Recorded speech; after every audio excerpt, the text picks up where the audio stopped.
Ketua Sekolah Tinggi Bahasa Asing, Stiba Saraswati Denpasar, Komang Sulatra, melepas 156 lulusan dari Prodi Sastra Inggris dan Sastra Jepang di Sanur pagi tadi.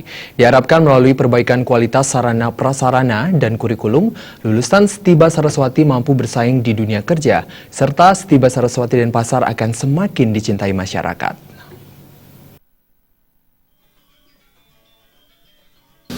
Di antara 156 orang lulusan Sekolah Tinggi Bahasa Asing Stiba Saraswati Denpasar yang diwisuda, 113 lulusan dari program studi sastra Inggris dan 43 lulusan dari prodi sastra Jepang. Ketua Stiba Saraswati Denpasar Komang Sulatra mengatakan, Stiba Saraswati Denpasar yang berdiri pada tahun 2003 pada awalnya bernama ABA atau Akademi Bahasa Asing yang dirintis tahun 1994.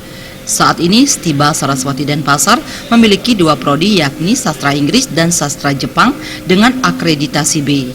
Stiba Saraswati terus berupaya memperbaiki manajemen dan memenuhi persyaratan Kemenristek dan Pendidikan Tinggi dalam upaya meningkatkan kualitas pendidikan dan output.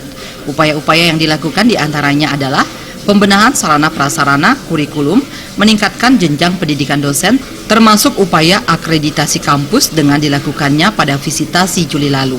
Hal yang paling membanggakan Stiba Saraswati Denpasar pada tahun 2016 ini menerima 365 mahasiswa baru, meningkat 30% dibandingkan periode tahun lalu.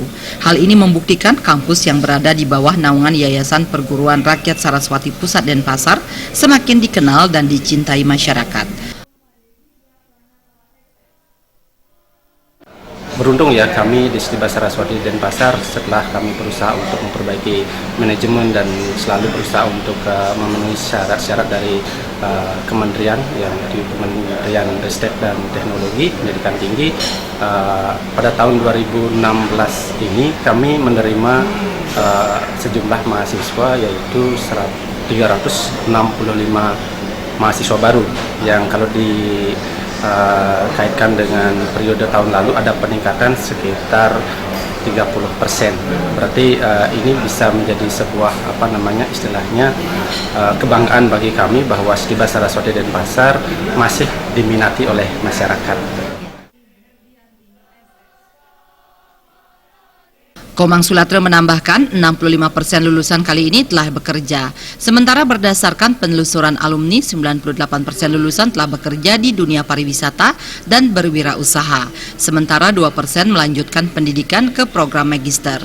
Dalam wisuda ke-20 serangkaian Disnatalis ke-22, lulusan terbaik diraih Iketut Wibawa dengan IPK 3,87 dari Prodi Sastra Inggris dan Iputu Aryana dengan IPK 3,99 dari Prodi Sastra Jepang.